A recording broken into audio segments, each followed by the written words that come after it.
Religious traditions come in two broad flavours. Orthodox, that's in other words, believe the correct things, and orthopractic, which is do the correct things.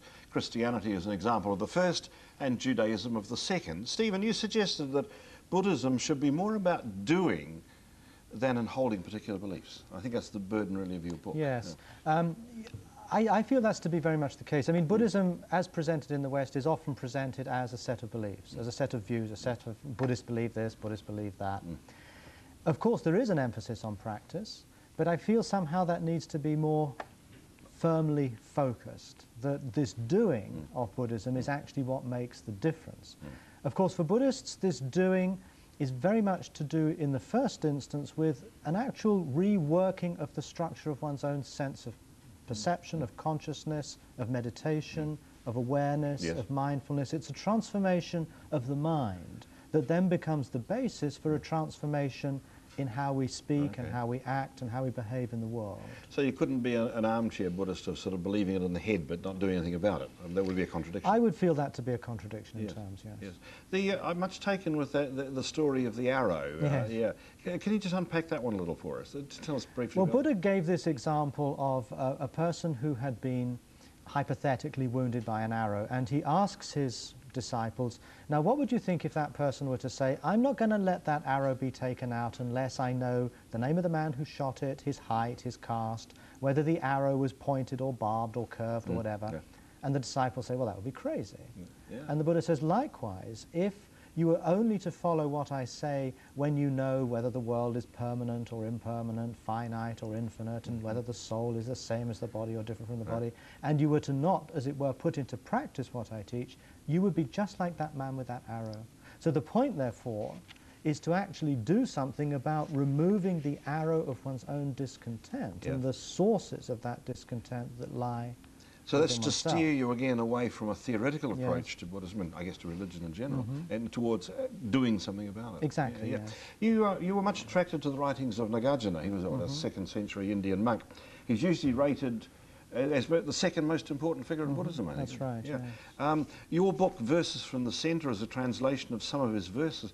Do you think that Buddhism needs another Nagarjuna, someone to pull the threads together now and give it a shot in the arm?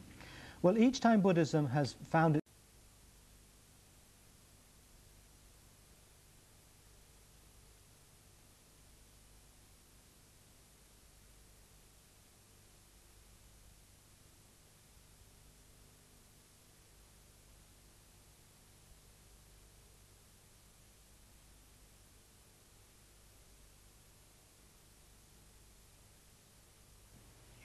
Welcome back. The Christian path of faith has met many challenges, and not always gracefully.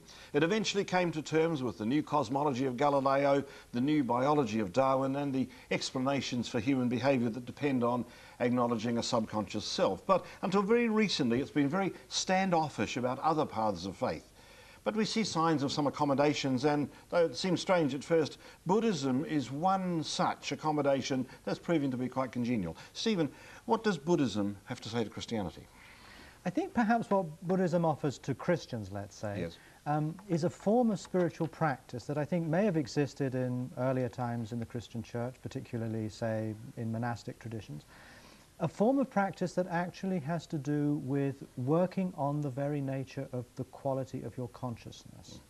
And this, I feel, is both effective. It's something that you can try it out and see if it works. But I think it, particularly in a busy, frenetic, secular world like our own, it actually offers the possibility of a quality of mind, a stillness, a clarity, an awareness that can be an enormous resource in actually learning to be in this world without being driven by it. Okay, so Christians could end up being better Christians by taking on board some Buddhist practices? Well, that would not be really for me to say, but certainly I feel Buddhism would be able to offer that as something that would not in any way require that such a person should become a Buddhist. So it's not an either-or thing? No, not at all. But I think in general what Buddhism has to offer is more in common with humanism, I think. That'd be a human-centred view rather than a heaven or divine-centred view of human nature. I think that's true. I mean, see, the Buddha never had any reason to use a term over 40 years of teaching that we would translate as God. And many Christians or people who are struggling with Christianity find it in a way liberating to be able to find a spiritual language, a deeply felt religious language, one that offers complex philosophical and psychological ideas, and yet pay no reference whatsoever to a divine power, a savior out there in any way, but puts the onus once again on the challenge to live one's life in a full and authentic manner. So it's saying you own your life and you've got to run it. You can't depend on somebody, some external agent, some divine agent calling the shots for you. Well, different Buddhist schools have different views on that, but in the early tradition that I would feel most at home in, yes, it's very much about finding your own self-reliance, that putting into practice the teachings in your own life that make a difference that you can then notice. It's not entirely just about me doing my thing. Buddhism also emphasizes the importance of that taking place within a communal setting. We need friendships, we need the support of a community, we need people with whom to discuss and argue around these things. So it is a social thing, but the actual praxis in many ways starts with a transformation within oneself. But it is feet on the ground, earthbound. Yes, indeed, absolutely. So there might be some Christian traditions that might find it not heavenly orientated enough, not divinely orientated enough. Yes. Well, for example, there are many Roman Catholics, Jesuits and priests and so forth who have trained as Zen monks in Japan and now teach Zen retreats in their monasteries. And they don't see that as compromising their Christian position.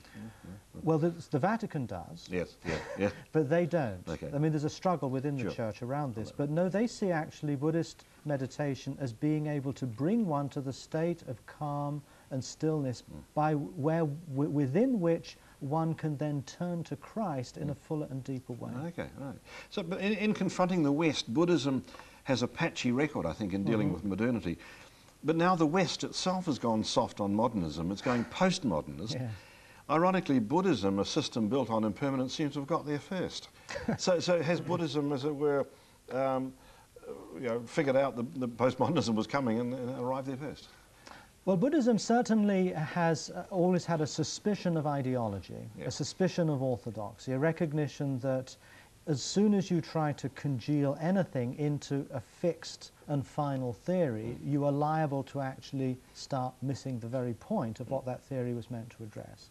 So Buddhism's emphasis on impermanence, on contingency, on emptiness, almost seems tailor-made to fit a kind of postmodern discourse. Yeah, so that as postmodernism catches on in the West, and as the certainties from the 18th to the 20th century, as those are shown to be not as certain as we thought they were, then Buddhism may have a lot more to say to a lot more people.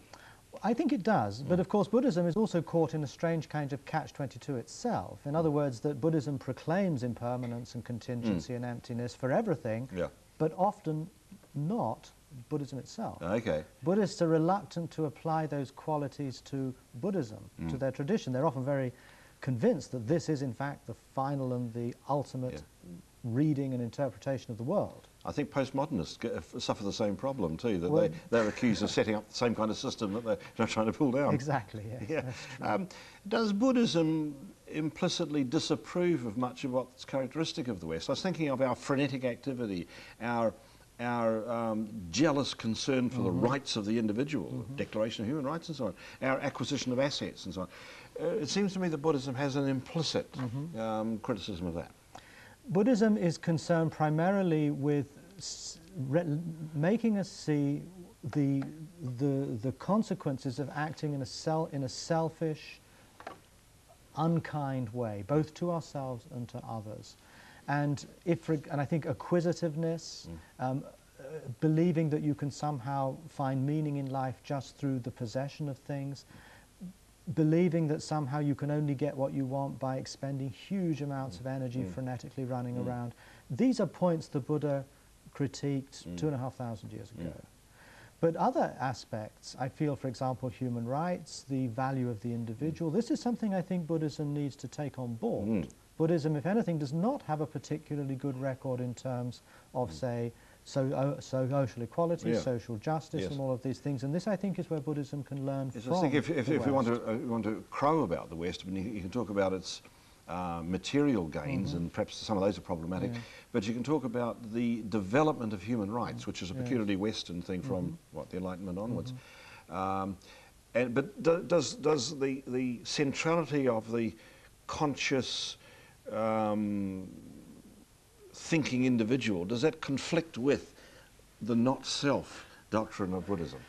It might appear to do so. I don't, in fact, feel that it does. I think the idea of non-self in Buddhism is taken too literally, and it fails to acknowledge that the person, the individual, is the one who experiences this non-self. There is always someone there to have that experience. All right. Yeah. And so, but Buddhism perhaps has been too biased towards its non-self, Yeah. and has not developed a coherent and, I think, credible theory of what, in fact, the nature of the processual, ongoing, contingent self is. So, so the West can claim a lot of credit for the promotion of the individual, and that is one of the things that you'd like to see in reforming Buddhism. I would like Buddhism to become more individuated. In other words, for the practice of Buddhism to be something that's more about each person taking responsibility for themselves, utilizing methods and practices within Buddhism to advance that, and somehow then creating a life of their own, and ultimately perhaps also taking their practice into the creation of a world, of a society, of a community, to take more of that on board oneself, rather than feel that some monks or priests or whatever have responsibility there.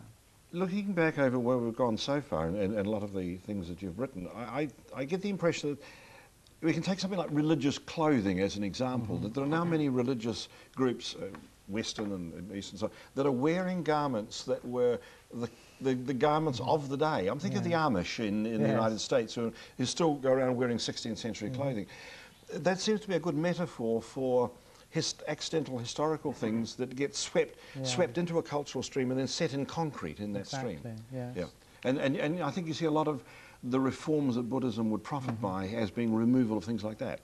No, indeed. I think there's a lot of Buddhism, people who are drawn to Buddhism are often attracted by the exoticism of certain aspects of Oriental culture. So if they become Tibetan Buddhists, then they start wearing Tibetan robes and carrying Tibetan artifacts around and so forth, as though that was somehow Buddhist. But this, I think, is not the case. So these are the cultural accidents that have got sort of swept into the Absolutely. stream. Now, the saying is that the Buddha set the wheel of Dharma in motion and taught the causes and cessation of anguish. That's, if you like, the central, if you like, more creedal statement.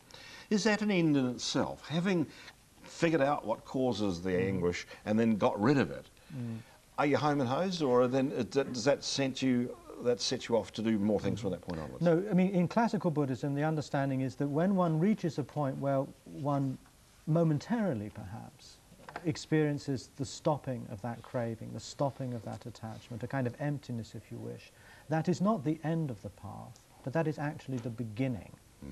In other words, it's from that renewed sense of one's own being, not one that's fixed into a tight nugget of ego, but one that is open and expansive, an awareness of the transitory nature of things, that one then has a new ground from which to act. Okay. And then you go out into the world refreshed and renewed and... Yes, that is how I see it. That the meditation and so forth is about opening oneself up in a way that one can learn to respond to situations in a new fashion, rather than just reacting to them as one's conditioning may predispose one. We're going to start bringing things to a close this time. Thank you very much, Stephen Batchelor, for being on Capital Talk. Thank you. Noel. Well, that's the program for this week. I have been in conversation with Stephen Batchelor, a Buddhist and a former Buddhist monk. Our thanks to Canterbury Television for the use of their recording studios. Come back at this time next week for another edition of Capital Talk, which we subtitled, for reasons that we hope our viewers find obvious, Current Affairs Television for Grown-Ups. I'm Noel. Good night.